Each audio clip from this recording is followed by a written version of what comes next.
यहाँ पर युवाओं की अपनी अपनी अलग अलग राय है। यहाँ पर बात करते हैं, एक हमारे सामने दादाजी हैं, दादाजी से बात करते हैं। ये भी इस यात्रा में शामिल होने आए हैं और इस यात्रा का हिस्सा बनने आए हैं।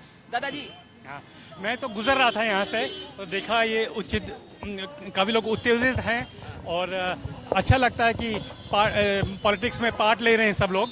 तो मेरा ओपिनियन ये है कि जो हम लोग के जो देश के लिए सबसे अच्छा जो होगा कि ये है कि पावर एक ही जगह में डिस्ट्रीब्यूट ना हो, चाहे अलग अलग पॉलिटिकल पार्टीज आए, कांग्रेस आए, आम आदमी पार्टी आए, बीजेपी पार्टी भी आए, अलग अलग जगह में अलग अलग जैसे जरूरत होती है वैसे हो। तो एक जगह में है कि पावर जो है डिस्ट्रीब्यूट ना हो, मतलब पावर का सेंट्रलाइजेशन होना चाहिए। हाँ, जैसे अगर आप देखेंगे तो हिटलर जर्मनी में क्या हुआ था, एक ही जगह में हो गया था, हिटलर हो गया था, उससे लड़ाई झगड़ा हो जाता है और उससे सब लोगों का जो इंटरेस्ट है वो सर्व नहीं होता है।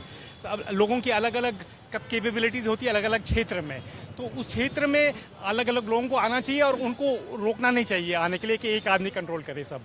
तो इससे राहुल गांधी अच्छा ही है, वो बोलता है बहुत अच्छे हैं और उनके अगर वो आगे अच्छा रहे तो अच्छा ही है वो। अच्छा, आपके हिसाब से आने वाले समय में प्रधानमंत्री पद का सबसे अच्छा दावेदार कौन है? इसके लिए अभी कुछ कह नहीं सकते। जो इलेक्शंस हो फ्री इलेक्शंस हो, अच्छे से हो। ये ईवीएम का भी एक बहुत बड़ा चल रहा है घोटाला, वो नहीं होना चाहिए। बैलेट पेपर से होना चाहिए और सबको चांस मिलना चाहिए। आप कह रहे हैं बैलेट पेपर से होना चाहिए, लेकिन कुछ लोगों का आरोप है कि अगर बैलेट पेपर चुनाव होता भी, जैसे पाकिस्तान में आपने देखा कि पाकिस्तान में पूरा जो वोटिंग करी गई थी, पूरी पेटी लूट ली गई और रातों रात जो रिजल्ट आया, पूरा रिजल्ट चेंज हो गया। तो क्या आपको नहीं लगता है कि यहाँ भी वो चीजें हो सकती हैं और इसीलिए कहीं ना कहीं ईवीएम लाई गई है? हाँ, वो नहीं मेन रीजन है। मेन रीजन उसका वो तो कंट्रोल करना है, वो तो जो इलेक्शन कमीशन है उनका काम है कंट्रोल करने के लिए, और वो होना चाहिए कंट्रोल अच्छे से और पूरा बैलेंस्ड होना चाहिए ताकि बैलेट पेपर से सब जगह अच्छे से हो सकता है। आप कई कंट्रीज में देख लीजिएगा बैलेट पेपर से ही हो रहा है। अमेरिका में देखेंगे, दूसरी जो अलग कई देश हैं वो बैलेट पेपर से ही हो रहा है। तो इसमें ये चांस हो जाता है कि जो ईवीएम से मशीन में उसका छेड़छाड़ करने की चांस हो जाती हैं, तो वो नहीं होना चाहिए। तो ईवीएम में छेड़छाड़ करने के चांसेस हो जाते हैं, ऐसा दादाजी कहना है, इसीलिए ईवीएम का यूज नहीं करना चाहिए। राहुल गांधी को आप किस रूप में देखते हैं? राहुल गांधी बहुत अच्छे लीडर हैं और खुल करके जो बोलते हैं, बहुत चीज़ें ऐसी बोल देते हैं जो दूसरे नेता नहीं बोलते और डर के बोलते हैं, और ये बिल्कुल खुल के बोलते हैं कि इनका बैकग्राउंड पूरा है। लेकिन उनको भी, राहुल गांधी को भी अच्छी गाइडेंस चाहिए होती है एंड ही शुड भी, उनकी जो मदर हैं उनको अब हट जाना चाहिए ताकि वो राहुल गांधी और आगे आए, दूसरे लोग भी आगे आए, उनके साथ मिल करके चलें और दूसरे लोगों के साथ राहुल गांधी का जैसे आम आदमी पार्टी उनके साथ भी मिलें और दूसरे जो बिहार में हैं वो भी मिले, अखिलेश यादव है, ये सब मिल करके चलें तो अलग अलग क्षेत्र में अच्छा होगा। तो यही, लेकिन राहुल गांधी बहुत अभी अच्छा काम कर रहे हैं। राहुल गांधी बहुत अच्छा काम कर रहे हैं और राहुल गांधी को और आगे आना चाहिए, उनकी मदर को हट जाना चाहिए। मोदी जी को आप किस रूप में देखते हैं?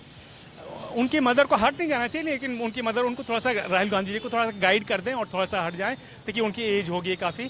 और तो ये मेरा। मोदी जी को सर किस रूप में देखते हैं आप? मोदी जी भी ने अच्छा काम किया, उनका जो समय था उन्होंने अच्छा काम किया, अभी है उनमें चीज़ें करने के लिए, लेकिन उनमें एक प्रॉब्लम है कि वो सिर्फ अकेले ही अपने आप का ज़्यादा पावर अपने हाथ ही में ज़्यादा कंट्रोल करना चाहते हैं, वो इक्वली डिस्ट्रीब्यूट करना चाहते हैं। तो ये उनके साथ एक प्रॉब्लम है, मुझे ये लगता है। और बाकी जो है इक्वल हो जाएगा तो अच्छा रहेगा। तो आपका कहना ये है कहीं ना कहीं मोदी जी सारी पावर अपने हाथ में ले लेते हैं तो हिटलर शाही बढ़ रही है?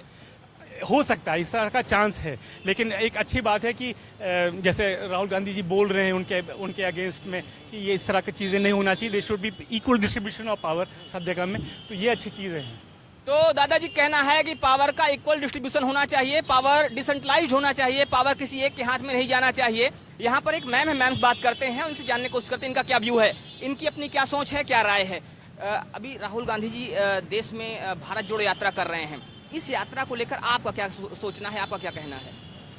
राहुल गांधी जी जो भारत न्याय यात्रा लेकर के भारत जोड़ो न्याय यात्रा लेकर के चले हैं, आज इलाहाबाद में वो जब उन्होंने कदम रखा है तो इलाहाबाद की जनता ने बहुत पहले से उनके स्वागत के लिए बेइंतहा तैयारियां किया था, उनके लिए जो है